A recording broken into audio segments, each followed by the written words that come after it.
see a lot of similarities in players. And, there isn't a move that's a new move. There's nothing that hasn't been done before. I seriously have stolen all of these moves from these great players. I mean, let's look at Oscar Robertson. Take me through what you're watching here. What I watched when I was a kid was just watching his body position, how he uses his body, and then how he's freezing the defender and creating space and things like that. You know, he was blessed to have that big old booty. I don't have a big old booty, so I can't. I got to use other means to create space. I actually won the game with that one against Toronto. Right. That quick release. Yeah. Same quick release. Yeah. Yes! Jerry West. His pull-up jump shot was absolutely vicious.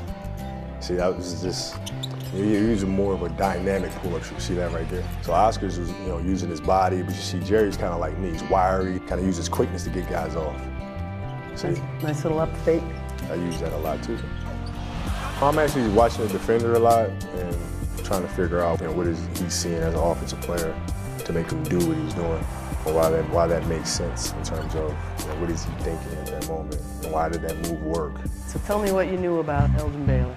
Everything I heard about Elgin, everything I read about Elgin was that he was Dr. J and Michael Jordan before Dr. J and Michael Jordan. He'd get to the basket, he'd do all these incredible things in the air. But I wanted to know, how did he get to the basket? It's cool to be able to do all those fancy things, but how did he get there? What was the thing that set him apart? He had great footwork, very explosive first step, very strong though. And you forget of his size, and how big he was, and how strong he was. So once he dipped that shoulder and got by players, it was basically good night. You were at his mercy. That's pretty impressive. A lot of guys can't use the right foot as being the pivot foot and the left foot being the foot that they use to fake. It's just an uncomfortable move for right-handed players. And he looked absolutely natural in doing that. Magic's a lot of razzle-dazzle. He set that up from the beginning, though. He knew he had his man sitting right there, so it was just a matter of how he's going to get the ball to him. Mm-hmm. Yeah, so he's seeing things before they ever happen. He's making these plays happen. Right. Yeah, that's what's crazy to me. I mean, he and I, we're completely two different players.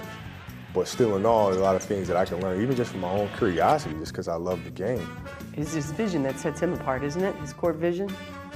Yeah, I mean, his passing ability and his ability to see things on the court, it's second to none in my opinion. For some, it's passing. Me, I'm best. I'm a scorer. I mean, that's what I do. I look at it as like superheroes, Some have webs, some can fly, some can, you know what I mean? Everybody has their own thing that they do well or do better than the others. You were a Magic guy. Mm-hmm. You didn't even really like Jordan, right? No, I wasn't a fan of his, actually. I was a big Magic fan, and so Michael was coming along. It was kind of like a territorial kind of thing, where, I wanted to see Magic win. But then once I realized I wasn't going to be 6'9" like my dad, I was pretty much stuck at this height, that I started seeing a lot of similarities in terms of physique and things like that, things that I could learn from him at that size and how he worked. I've literally learned so much from him. I just try to, do him proud and do Jerry proud and Oscar Robinson proud and guys who came before me because I learned so much from them. So that's exactly how I look at it. When I train and when I work out or when I prepare, I mean, it's all in the name of the game. It's a lot bigger than me.